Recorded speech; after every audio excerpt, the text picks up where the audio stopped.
Баршаңызға кайырлуу күн. Бүгүн сиздерге жүрекче пирогунун дайындалуу жолун сунатын боламын. Өтө тез дайындалады, аз гана курам менен. Міндетті түрдө видеону соңуна чейин карап, әлі де тиркелмеген болсаңыз, каналга тиркелип коюуду унутпаңыздар. Алдымен 3 жумуртканы, яғни бөлме температурасындагы 3 жумуртканы жарып алып, жакшылап миксерлейтин боламыз. Алдымен баяу жылдамдыкта, одан кийин катты жылдамдыкта миксерлеймиз. 200 грамм кант саламыз.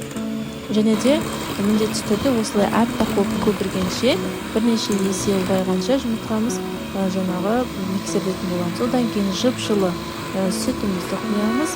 80 грамм және де 80 грамм сүйүк май куятын боламыз.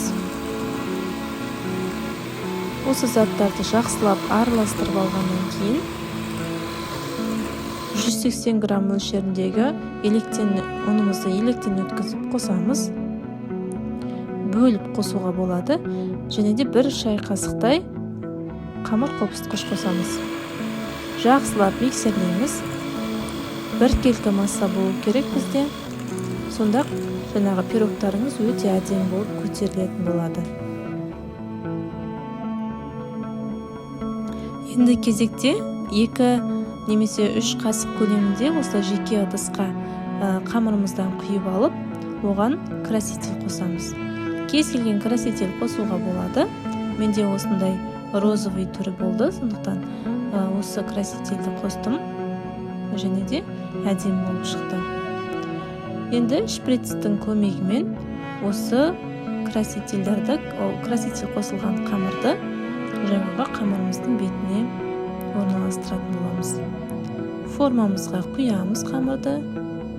Және де осылай бетине куюп чыгабыз. Одан кийин шпажканын немесе зубочистканын көмегі менен де болот. Осылай жүрекче жасайтын боламыз. Өтө оңай және де адем болуп чыгат. 188 градуста 30-35 минут жанагы духовканын эсигин ачпай пиширип аламыз.